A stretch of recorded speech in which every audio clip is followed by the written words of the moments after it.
तर सामाजिक र राजनैतिक वृत्तमा राज्यले कीर्ति जाहेरीको निर्माण गरी एकजना उदाउँदो राजनीतिक नेतृत्व विरुद्ध फौजदारी मुद्दा खडा गरेको कुरा गम्भीर चासोको रूपमा आएको छ सभामुख महोदय। शक्ति दुरुपयोग आफैमा संविधान विपरीतको कार्य हो र जब सत्ता र शक्ति राजनीतिक प्रतिशोधको साधन बन्छ त्यो संस्थागत भ्रष्टाचारको चरम रूप हो सभामुख महोदय।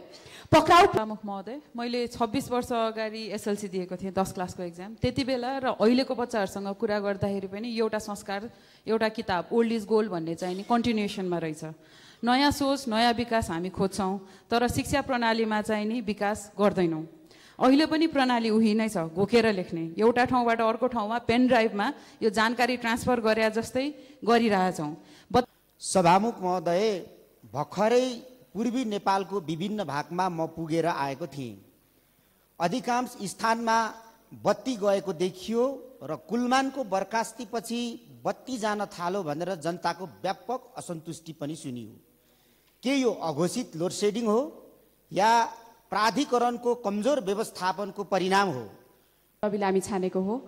आजभोलि हरेक दिन जसो रवि लामिछानेसँग सम्बन्धित मुद्दामा जाहेरीकर्ता बनाइएकाहरूले अहिले सार्वजनिक रूपमै मैले रवि लामिछाने विरुद्ध कुनै पनि किटानी जाहेरी दिएको थिएन, मलाई थाहै नदिई अभियोग पत्रमा मेरो नाम लेखियो, कसै विरुद्ध किटानी उजुरी नै नहालेको मान्छेलाई कसरी उजुरीकर्ता बनाइयो भन्दै सार्वजनिक रूपमा प्रश्न गरिरहेका छन्। सभामुख महोदय, भर्खरै पूर्वी नेपालको विभिन्न भागमा म पुगेर आएको थिएँ। अधिकांश स्थानमा बत्ती गएको देखियो र कुलमानको बर्खास्तीपछि बत्ती जान थाल्यो भनेर जनताको व्यापक असन्तुष्टि पनि सुनियो। के यो अघोषित लोड सेडिङ हो या प्राधिकरणको कमजोर व्यवस्थापनको परिणाम हो? कुलमान हुँदा नाफामा गएको प्राधिकरण नयाँ एमडीद्वारा प्रस्तुत श्वेत पत्र अनुसार एकाएक सङ्कटग्रस्त देखियो। यसबाट हामीले के बुझ्ने? के यो प्राधिकरणलाई पनि कौडीको भावमा बेच्ने प्रपञ्चको पूर्व तयारी हो? सभामुख महोदय, आकाशमा चिल आयो आयो भनेर धरतीमा कुखुरा चोर्ने धूर्त स्यालको कथाको सूत्रले अब जनता नझुक्किने कुरा बुझ्न सरकारलाई अनुरोध गर्दछु। प्रकारान्तरले त्यस्तो हुन गए देशको निम्ति दुर्भाग्य हुनेछ। त्यो बाटोमा नजान सरकारलाई गम्भीर रूपले सचेत गराउँछु। धन्यवाद। माननीय सदस्य सुनिता बराल। सम्माननीय सभामुख महोदय, भोलिबाट नेपाल सरकारले सगरमाथा संवाद कार्यक्रमको आयोजना गरेको छ। यस संवादले यस युगमा जलवायु सङ्कटको मारमा परिरहेका साना विकासोन्मुख र हिमाली राष्ट्रहरूको साझा आवाज बन्ने दृढ योजना बोकेको छ। नेपालले विगतका संवादहरूलाई उठाएका विषयहरूलाई जीवन्त राख्दै यस पटक पनि जलवायु परिवर्तन, जलवायु न्याय, दिगो विकास र समावेशी सहअस्तित्व जस्ता महत्त्वपूर्ण विषयहरूलाई केन्द्रित गरेको देखिन्छ। यसले नेपाललाई विचार विमर्श र समाधानको केन्द्रको रूपमा चिनाउने अवसर प्रदान गरेको छ। जलवायु परिवर्तन, आप्रवासन, जल सङ्कट र सामाजिक असमानता जस्ता विषयमा नेपालले साना राष्ट्रहरूको अग्रणी नेतृत्व लिने अवसर पनि छ।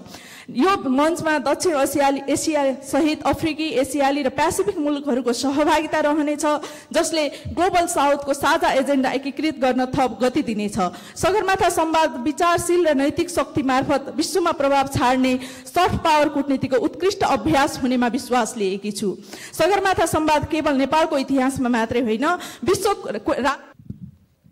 सम्मानीय सभामुख महोदय, मैले 26 वर्ष अगाडि एसएलसी दिएको थिएँ, 10 क्लासको एक्जाम। त्यति बेला र अहिलेको बच्चाहरूसँग कुरा गर्दाखेरि पनि एउटा संस्कार, एउटा किताब ओल्ड इज गोल्ड भन्ने चाहिँ नि कन्टिन्युएसनमा रहेछ। नयाँ सोच, नयाँ विकास हामी खोज्छौँ, तर शिक्षा प्रणालीमा चाहिँ नि विकास गर्दैनौँ। अहिले पनि प्रणाली उही नै छ, घोकेर लेख्ने, एउटा ठाउँबाट अर्को ठाउँमा पेन ड्राइभमा यो जानकारी ट्रान्सफर गरे जस्तै गरिरहेछौँ। बच्चाले बुझिरहेछ कि छैन, आफूले सिकेको ज्ञान लागू गर्न सकिरहेछ कि छैनौँ, त्यो कहिले जाँच्दैनौँ। यो सार्वजनिक विद्यालयमा मात्रै होइन, निजीमा पनि त्यही हो। पाठ्यक्रम एउटै छ, प्रश्नपत्र एउटै छ, करिकुलम यति डेन्स छ, प्रश्नपत्रको प्रिडिक्टेबिलिटी त्यति नै छ, आन्सर पेपर पनि मार्क्स अनुसार पाना भर भनेर अहिले पनि त्यही नै भन्ने रहेछ। यसरी ट्रान्सफर्मेसन हुँदैन। आजकल एआई भन्छौँ, एआईले सबभन्दा सजिलै विस्थापित गर्ने यही घोकन्ते विद्यामा आधारित भएर जानेको बुझेकोलाई हो। हामीले शिक्षा सेवामा हेरौँ, शिक्षा सेवामा पनि पहिलो राउन्ड के छ, त्यो व्यक्तिको स्मरण शक्ति कति छ भनेर नाथिन्छ। लोकसेवामा पनि त्यही। अनि जता पनि स्मरण शक्ति विकास गर्दै गर्दाखेरि यो कम्प्युटरको स्मरण शक्तिसँग कसरी कम्पिट गर्छौँ? त्यसकारण अब शिक्षामा यो 12 बुँदे सहमति गर्न। सम्माननीय सभामुख महोदय, राष्ट्रको महत्त्वपूर्ण क्षेत्र ढुवानी तथा यातायात सेवा राष्ट्रको गतिशीलता सुनिश्चित गर्ने मेरुदण्ड हो। हामी सबैलाई थाहा छ, हवाई सेवा नाजुक र भरपर्दो अवस्थामा नहुँदा पनि विपद वा महामारीको घडीमा खाद्यान्न, औषधि, निर्माण सामग्रीदेखि कृषि उपजसम्म देशका कुना कुनामा पुर्याउने काम यिनै व्यवसायहरूले गरेका हुन्। तर यति महत्त्वपूर्ण क्षेत्र अहिले कानुनी अस्पष्टताको नीति कार्यान्वयनमा अन्योलता, दोहोरो करको बोझ, अनुमति बीमा र कर प्रणालीमा एकद्वार नभएको, पूर्वाधार विकासको अभाव, इन्धनको अस्थिर मूल्यले लागत बढ्दै जानु जस्ता समस्याहरूले ग्रस्त छ। म सभामुख मार्फत सम्बन्धित निकायहरूलाई ध्यान आकृष्ट गराउन चाहन्छु। स्पष्ट ढुवानी मैत्री नीति आवश्यक छ। कर बीमा र अनुमति प्रक्रिया डिजिटल एकद्वार प्रणालीबाट सरल बनाइनुपर्छ। साथै भौतिक पूर्वाधारमा प्राथमिकता दिई सुधार गर्न जरुरी छ। यो केवल आर्थिक गतिविधिको कुरा होइन, राष्ट्र चलायमान राख्ने प्रश्न पनि हो। धन्यवाद। माननीय सभामुख महोदय, विषय माननीय रवि लामिछानेको हो। आजभोलि हरेक दिन जसो रवि लामिछानेसँग सम्बन्धित मुद्दामा जाहेरीकर्ता बनाइएकाहरूले अहिले सार्वजनिक रूपमै मैले रवि लामिछाने विरुद्ध कुनै पनि किटानी जाहेरी दिएको थिएन, मलाई थाहै नदिई अभियोग पत्रमा मेरो नाम लेखियो, कसै विरुद्ध किटानी उजुरी नै नहालेको मान्छेलाई कसरी उजुरीकर्ता बनाइयो भन्दै सार्वजनिक रूपमा प्रश्न गरिरहेका छन्। भोलि सम्मानित अदालतमा यो विषय प्रवेश भई आफ्नै ढङ्गले निराकरण होला नै। तर सामाजिक र राजनैतिक वृत्तमा राज्यले कृत्य जाहेरीको निर्माण गरी एकजना उदाउँदो राजनीतिक नेतृत्व विरुद्ध फौजदारी मुद्दा खडा गरेको कुरा गम्भीर चासोको रूपमा आएको छ। सभामुख महोदय, शक्ति दुरुपयोग आफैमा संविधान विपरीतको कार्य हो र जब सत्ता र शक्ति राजनीतिक प्रतिशोधको साधन बन्छ त्यो संस्थागत भ्रष्टाचारको चरम रूप हो। सभामुख महोदय, पक्राउ पुँजी बिना गरिएको पक्राउ, पूर्वाग्रह पूर्ण अनुसन्धान र बिना किटानी जाहेरी अभियुक्त बनाउने कार्य, यी सबै मानव अधिकार सम्बन्धी राष्ट्रिय र अन्तर्राष्ट्रिय कानुनहरूको गम्भीर उल्लङ्घनहरू हुन्। पूर्व न्यायाधीश फोरमले पनि वक्तव्य मार्फत भनेको छ कि कतिपय कसुरका अनुसन्धानमा गरिएका अनुसन्धान, गिरफ्तारी र अभियोजन। माननीय सदस्य सञ्जय कुमार गौतम। सम्मानीय सभामुख महोदय, बबई सिँचाइ आयोजना र भेरी बबई डाइभर्सन आयोजनापछि हाम्रो ठुलो प्रयासले बबई मानखोला डाइभर्सन आयोजनाको सम्भाव्यता अध्ययन सिद्धिएको छ। EIA का लागि फाइल वन मन्त्रालयमा पुगेको छ। बर्दिया र बाँकेको बाँसगढी नगरपालिका, कोहलपुर नगरपालिका र गावर भ्याली राजमार्गको उत्तरतर्फ पर्ने 22,000 हेक्टर खेतीयोग्य उर्वरा भूमिको सिँचाइ हुने र 15 मेगावाट विद्युत उत्पादन हुने यो आयोजना हाम्रो लागि वरदान साबित हुनेछ। सम्मान्य सभामुख महोदय, बबई, सिक्टा, भेरी बबई डाइभर्सन र बर्दिया र बाँकेका जनतासँग अन्योन्याश्रित रूपले जोडिने यो बहुउद्देश्य सिँचाइ आयोजना प्राथमिकताका साथ यसै वर्षदेखि निर्माण कार्य सुरु गर्न बजेट विनियोजन गरियोस्, यसको व्यवस्था गरियोस्। नेपाल सरकारको ध्यान आकर्षण गराउन चाहन्छु। धन्यवाद। माननीय सदस्य हर्कमाया विश्वकर्मा।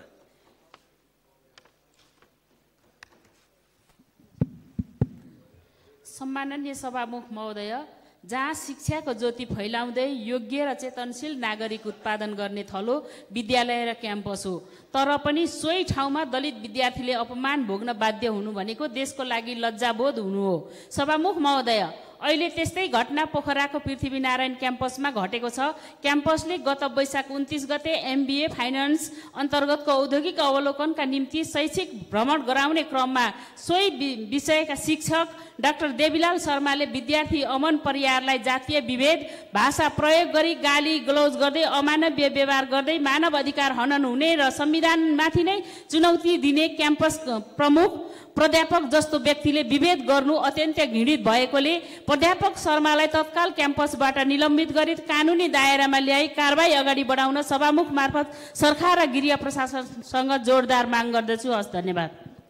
माननीय सदस्य हितबहादुर तामाङ। सम्माननीय सभामुख महोदय,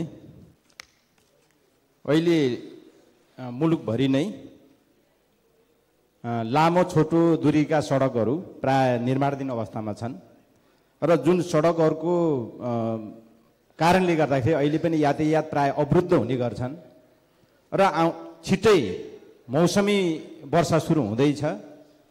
यो बीचमा त्यसलाई सम्पन्न गर्न नसक्ने हो भने त्यसको प्रतिफल आउने वर्षमा कस्तो हुन्छ भन्ने कुरो अनुमान गरेर राज्यले त्यसतर्फ ध्यान दियोस् भन्ने म अनुरोध गर्न चाहन्छु। र त्यसै गरी अहिले मुलुकका विभिन्न ठाउँहरू, धेरै ठाउँहरूमा यो प्राय चाहिँ गाउँले बस्तीहरू जोखिममा रहेको कुराहरू हामीलाई जानकारी प्राप्त भइरहेको छ। त्यो जोखिममा परेका बस्तीहरूलाई जोखिममा पर्न नदिनुको निमित्त राज्यका निकायहरू, खास गरिकन राष्ट्रिय विपद जोखिम न्यूनीकरण तथा व्यवस्थापन प्राधिकरण लगायतका निकायहरूले त्यसको माननीय सदस्य हितराज पाण्डे। सम्माननीय सभामुखज्यू, 4 पटक म्याद थपेर पनि 2081 चैत्रमा सम्पन्न हुनुपर्ने सिमोदा दरबार परिसरमा रहेको संघीय संसद भवन अलपत्रै अवस्थामा छ। संसदका विभिन्न समितिहरूले स्थलगत अनुगमन गरेका मात्र होइनन्, सम्माननीय सभामुखज्यूले समेत धेरै पल्ट स्थलगत अनुगमन गरेर निर्देशन दिने समेत काम भएको छ। सरकार संसदलाई गन्दैन, जनप्रतिनिधिहरूको आवाज सुन्दैन भन्ने कुरा संसदको भवन मात्र होइन, राष्ट्र ब्याङ्कको गभर्नरको नियुक्तिबारे यो संसदमा उठेका विषयवस्तुहरू सरकारले नसुनेकोबाट पनि स्पष्ट हुन्छ। सरकार संसदलाई गन्दैन। संसदका नियमावली हुन् कि संसदले बनाएका ऐन कानुन हुन्, यो सरकार आफूलाई फाइदा हुन्छ कि हुन्न भनेर हेर्छ। सत्ता पक्षका मध्ये पनि अझ आफ्ना नजिकका छन् भने कानुन तिनलाई लाग्दैन। अरूले जेलमा कोचिनुपर्छ, काखा र पाखाको व्यवहार हुन्छ। त्यसैले सम्माननीय सभामुखज्यूलाई म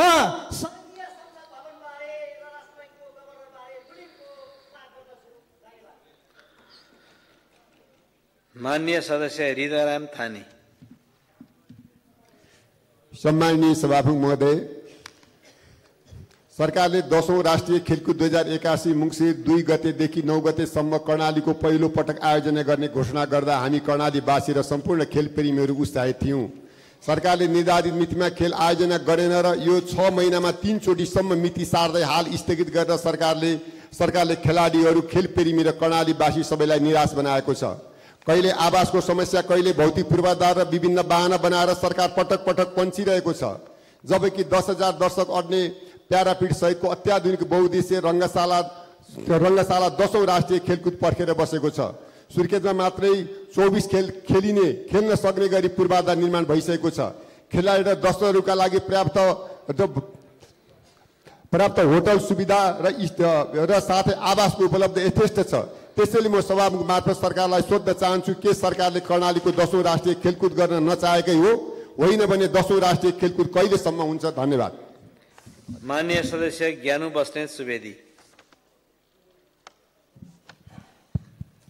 सम्माननीय सभामुख महोदय, नेपाल सरकारले हालै 7वटा सार्वजनिक संस्थानहरूलाई निजीकरणमा लिन लागिरहेको समाचारले मेरो ध्यान केन्द्रित गरेको छ, मलाई गम्भीर बनाएको छ।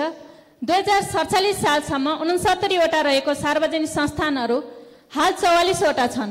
यिनको सङ्ख्या पनि अझ घटिरहेका छन्। सरकारले यसबीच एउटा पनि सार्वजनिक संस्थान थपेको छैन।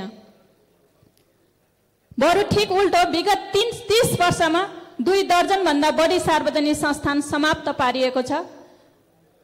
यो हाम्रो संविधानले भनेको समाजवादको राष्ट्रिय आकांक्षा विपरीतको असंवैधानिक क्रियाकलापहरू हुन्। सामान्य सभामुख महोदय, जनताको हित गर्ने यस्ता संस्थानहरू थप्दै जानुपर्नेमा यसको ठिक विपरीत दलाल र बिचौलियाहरू पोस्ने र केही मान्छेहरूको कमिसनको स्वार्थ पूरा गर्ने यस्ता जनविरोधी काम तुरन्त रोक्नमा सम्मान्य सभामुख महोदय मार्फत नेपाल सरकारलाई माग गर्दछु।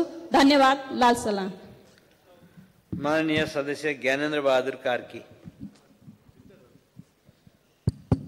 सम्माननीय सभामुख महोदय, मेरो निर्वाचन क्षेत्रमा ऐतिहासिक रामधुनी मन्दिर छ।